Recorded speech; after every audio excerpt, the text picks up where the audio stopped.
आपको बहुत लोग सुनने वाले हैं। महाराज जी आपके कुछ आशीर्वचन कि आज क्या सावधानियाँ रखें, क्या करें, क्या ना करें? महाराज जी। असल बात क्या है कि हम जैसे सत्संग में बोले थे आज कि जितने भी हमारे त्योहार होते हैं वो भागवतिक होते हैं। इनमें कोई ना कोई संबंध हमारे भगवान की लीलाओं से होता है। जैसे ये दीपावली है, तो अवध में भगवान श्री रामचंद्र जी, तो ये उत्सव मनाया गया। दीप, संपूर्ण अयोध्या दीप से प्रकाशित है। भगवान श्री राम 14 वर्ष वनवास के बाद अवध में जो है विराजमान हो रहे चक्रवर्ती सम्राट पद पे। तो ये अब इसे हम घर घर, हमें लगता है पूरे भारत में मनती होगी।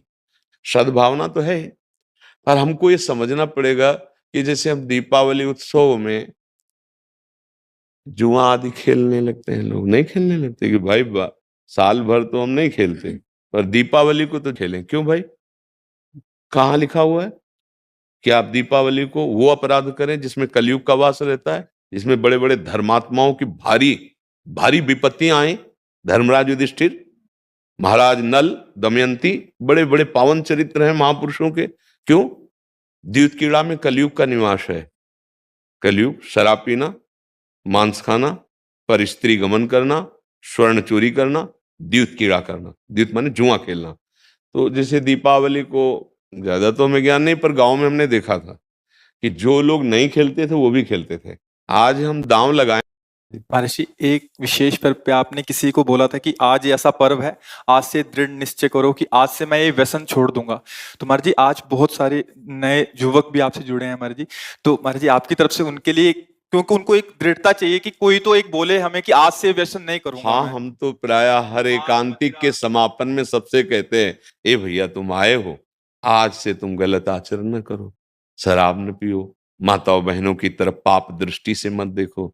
माता पिता को भगवत भाव से देखने के लिए बुद्धि शुद्ध चाहिए। जगत में अगर उन्नति प्राप्त करना है तो बुद्धि शुद्ध चाहिए। शराब पीना, मांस खाना, व्यभिचार करना, जुआ खेलना, चोरी, हिंसा, बड़े बड़े गंदे आचरण होते जा रहे हैं नई समाज के। और वो मोटरसाइकिल से बगल से निकले, कोई बहन मोबाइल से बात कर रही, ऐसा झटका कि नाक के बल गिर गए, मुंह के बल गिर गए।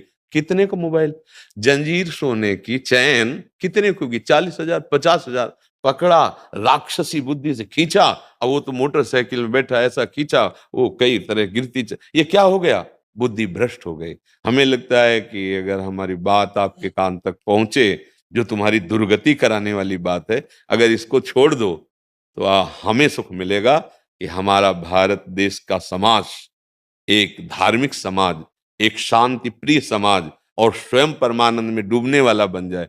ये तुम्हें नशेबाजी, गंदे आचरण, बड़ा देखो ना क्या परिणाम होता है।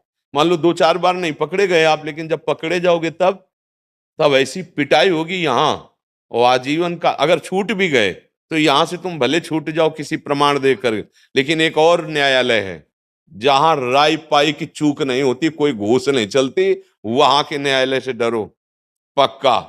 यहां तो मान लो आप इधर उधर करके प्रमाण दे के बच सकते हो या कुछ ले दे के, लेकिन एक न्यायालय जहां कुछ लेना देना नहीं, किसी गवाही की जरूरत नहीं, वो स्वयं सर्व साक्षी हो।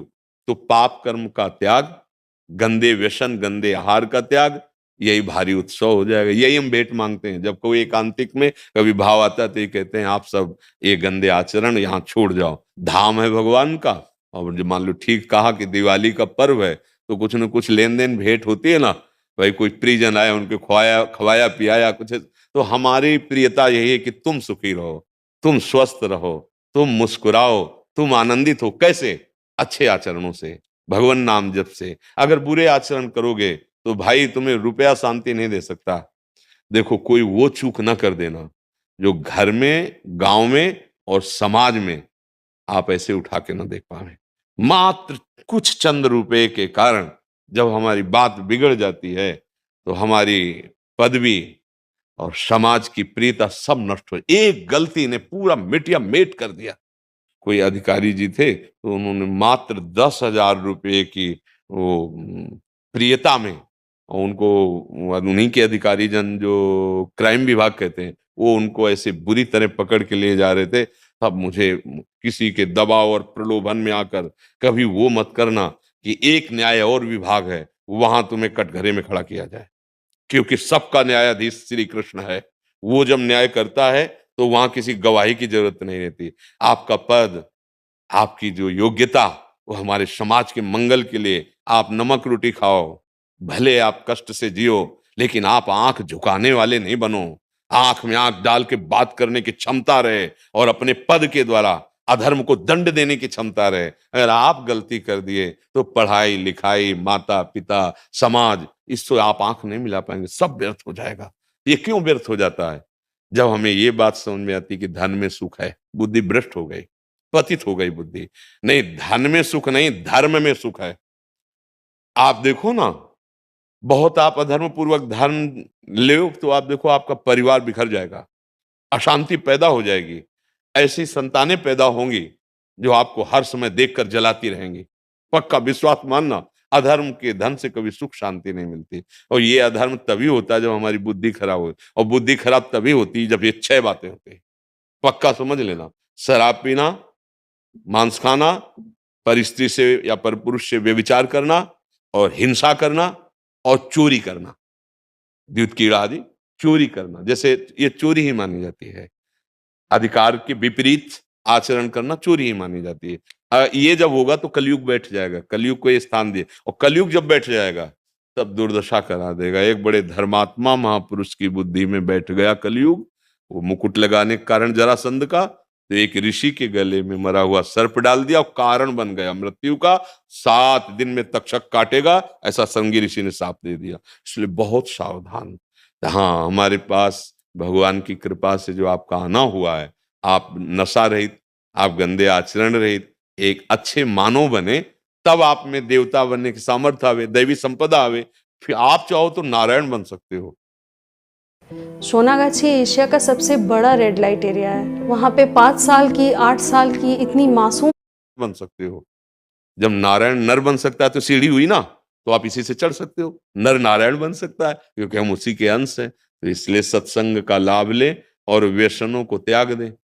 वृंदावन में बैठे हो, अगर नियम ले लो तो बहुत बड़ा सहयोग मिल जाएगा। कि भाई कोई कसम खवाई जाती है तो मंदिर में नहीं चखा जाता, चलो मंदिर में। तो एक मंदिर क्या, यहाँ तो धाम है 84 कोस ब्रज, यहाँ नियम ले लो, शराब नहीं पिएंगे, मांस नहीं खाएंगे, पराई माता बहन को गंदी दृष्टि से नहीं देखेंगे, चोरी नहीं करेंगे, जुआ नहीं खेलेंगे, हिंसा नहीं करेंगे।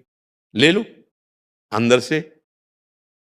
जो नहीं करते हो तो धन्यवाद के पात्र, जो करते हो तो बताने की जरूरत नहीं। नियम ले लो, मंगल हो और जाएगा। जो यूट्यूब से सुन रहे हैं, सोशल मीडिया से सुन रहे हैं, वो कैसे लें? हाँ, जब हम बोल रहे हैं तो वचन कान में गया और वो साक्षी मान ले, वो हमारे वचन को साक्षी मान ले, संत वेश को साक्षी मान ले, और उनको पावर न मिले तो बताना।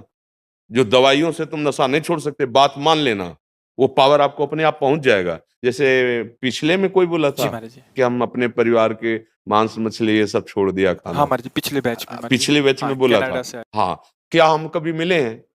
न कभी देखा है। हुआ क्या, उसने बात मान ली ना, साक्षी का मान ली, तो ये शब्द ऐसे नहीं निकल रहे हैं। ये ये मनोरंजन नहीं है। आप सच्ची बात समझना, ये केवल आपके कल्याण के लिए निकल रहे हैं, और आप पकड़ लो, इनमें ताकत है। जैसे आपसे कह दे कि आज से शराब ना पीना, आप नियम ले लें, तो आपकी जो दिक्कत होगी छोड़ने की, वो आपको पावर मिल जाएगा। क्योंकि भगवान छुड़वाना चाहते हैं ना तो सामर्थ्य भी देते हैं। ये केवल ढांचा भर है, काम उन्हीं का हो रहा है, वो ही कर रहे हैं। अगर वो ना करे तो इस ढांचे में बोलने की सामर्थ्य नहीं, आप सच्ची समझ लेना। ये दिमाग जो काम कर रहा है हमारा नहीं कर रहा है, शरीर का।